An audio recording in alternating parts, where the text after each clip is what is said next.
Friend नमस्कार जय जगन्नाथ मु टुटू स्वागत करछि आपन समस्त को मो यूट्यूब चैनल टुटू सब ऑफिशियल को। तो फ्रेंड्स आज आम आसी पहुँची जाइए नरसिंहपुर निकटस्थ गोष्ठी स्वास्थ्य केन्द्र रे।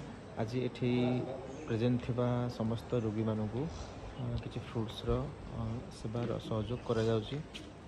तो चलतु वीडियो को आगू देखो। वर्तमान आम नरसिंहपुर सेवा महोत्सव टीम आम आसी पहुँची जाइछु नरसिंहपुर गोष्ठी स्वास्थ्य केन्द्र रे।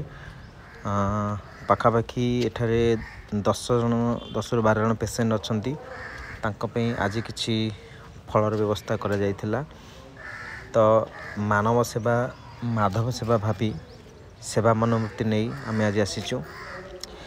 आमर एमती प्लानिंग अच्छी जे वर्ष रे पाखापाखि 52 सप्ताह पड़ुची। प्रति सप्ताह रे आमे आसी एठारे लोक मानकु किछि खाद्य सामग्री बंटन सहयोग करिवु।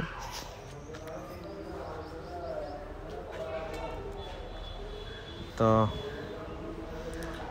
देखो बहुत खुशी लगे माने ताहाको सहायता कले बहुत खुशी लगे, हृदय खुशी लगे।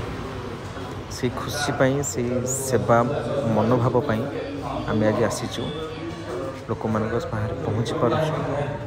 मु भी चाहूँगी जे जदि आपण मान अंचल आपण मैंने सेवा सहयोगर हाथ बढ़ातु। तो फ्रेंड्स ये छोटे वीडियोटा को मुझे एंड करुच्ची। जदि वीडियोटा आपको भल लगी था तेज लाइक शेयर सब्सक्राइब करेंगे। एमती नुआ नुआ वीडियो मुझे आप नहीं आसबि। ये गोटे छोट वीडियो थिला तो समय है वीडियो बनाया। तो फ्रेंड्स रोची नमस्कार जय जगन्नाथ जय श्री राम।